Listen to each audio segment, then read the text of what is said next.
All right, endocrine part 2. So this is objective 1. We're going to be describing how lipid-soluble hormones reach their target cell receptors and the type of cellular change they initiate. And then we're going to talk about our water-soluble hormones, which there are far more of those, that induce cellular change in their target cells. So starting off with our lipid-soluble hormones, we're thinking of things like steroids and testosterone and estrogen, and those kind of things are going to be our lipid-soluble hormones. So they can diffuse across the target cell membrane, right? Because remember, our cell membrane is going to be a phospholipid bilayer. So they're small, nonpolar, and lipophilic. That means that they like fat or they like lipids. And so these receptors are in the cytosol or the nucleus for the lipid-soluble hormones. So again, they're found in the cytosol, that's that jelly stuff, in the middle of the cell or in the nucleus. So once the hormone enters into the cell, it's going to bind to the receptor there in the cytosol or in the nucleus, and it's going to form what's called a hormone receptor complex. Makes sense? And then that's going to go ahead and cause that complex to bind to a hormone response element on DNA. So it's either going to start out in the cytosol and then travel into the nucleus, or it's going to start in the nucleus and then attach onto the DNA, where it's going to have a hormone response element. So what this happens, what this causes then is a result of transcription of a messenger RNA of our DNA strand right there, and that's going to be translated into a protein. So it's causing a response that produces proteins. So now that protein can go ahead and maybe go build something, or it's going to have some sort of metabolic effect, right? Because proteins can also be enzymes that they can go and catalyze different things, break them down, build them up, whatever it is. All right, that's lipid-soluble hormones. Pretty straightforward, very simple. Water-soluble hormones have a lot of different pathways. Actually, they get a little bit trickier with how they go ahead and work. So you want to remember that because they're water-soluble, they're not going to diffuse across the cell membrane super easily. So they have to have a membrane receptor. Okay, so they're going to attach to the outside of the cell. These hormones are going to be polar, and they can't diffuse through the membrane. Okay, so they're like water. They're going to have two different sides of charge. And so it's going to be really hard for them to go through that lipid bilayer. So one of the pathways that we start off with is the signal transduction pathway.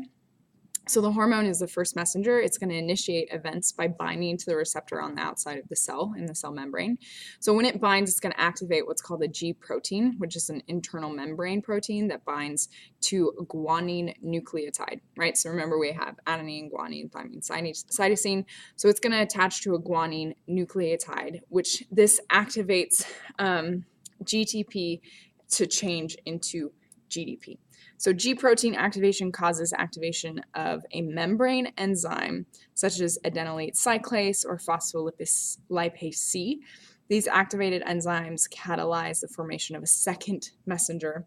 So that's going to be a chemical that modifies cellular activity, right? So it's kind of this chain of response where we got this water-soluble hormone that's going to attach to the outside in the signal transduction pathway, and then it's going to go ahead and have a series of events that's going to trigger another enzyme inside of the body to go ahead and have a second messenger that's going to change the cell's activity, right? So maybe it's going to start producing something else, maybe another enzyme for like digestion, or maybe it's milk or whatever it is, okay?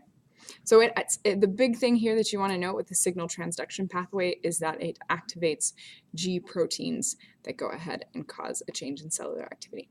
All right, our next one is adenylate cyclase pathway.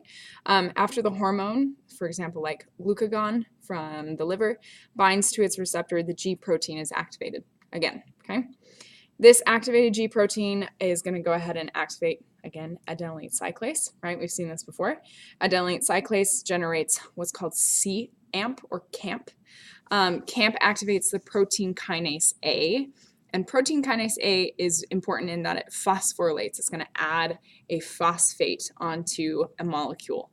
So that means that it's either going to, when it does that, it either activates or inhibits that specific molecule from doing whatever it's supposed to be doing, right? So it's either going to increase its activity or actually turn it on, or it's going to turn it off.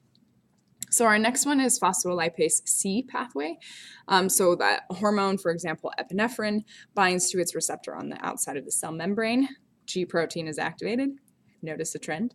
And that activated G protein activates phospholipase C. Phospholipase C splits PIP2 into diacylglycerol, or DAG, and inositotriphosphate, or IP3. DAG is the second messenger of the membrane that activates protein kinase C. Okay, so we talked about in the previous pathway, in adenylate cyclase pathway, it's going to activate protein kinase A. And phospholipase C pathway, amazing, it's going to go ahead and activate protein kinase C. And protein kinase C also phosphorylates other molecules. So both protein kinase A and protein kinase C are going to phosphorylate other molecules. So we talked about that phospholipase C is going to split into two different pieces, right? So the DAG was the second messenger that was going to go ahead and activate protein kinase C and phosphorylate things. The IP3 is going to be a second messenger that leaves the membrane. So it's actually going to go outside of the cell, and it's going to cause an increase in the levels of calcium in the cytosol, okay? So it's going to increase that calcium, and that's going to go ahead and cause an effect on the endoplasmic reticulum, or the ER, and the cell membrane calcium channels, okay? So they're going to allow more of that calcium to come in. And calcium actually acts as a third messenger here. So we have three messengers in the phospholipase C pathway, and it's going to activate more of those kinases. And then sometimes they might bind to chemomodulin, and they're going to interact with other ion channels. All right, our last one about our water-soluble hormones. They go ahead and have a couple of different results with their different signal transduction pathways. We kind of mentioned those. Enzymes are going to be either activated or inhibited, right? The protein kinase A and the protein kinase C, they're going to go ahead and activate or inhibit enzymes or molecules. Growth can be stimulated, so cell division can actually occur because of water-soluble hormones' actions. Cellular secretions can be released. Membrane permeability can be changed, right, with that calcium those calcium ions coming into the cell. And then also muscles can be contracted or relaxed because of hormones. So some examples of water-soluble hormones are going to include glucagon, which we talked about. It's released from the pancreas when blood sugar is low. So it binds to receptors in membranes of liver cells. And then the liver cell increases CAM synthesis, which is going to activate kinase A.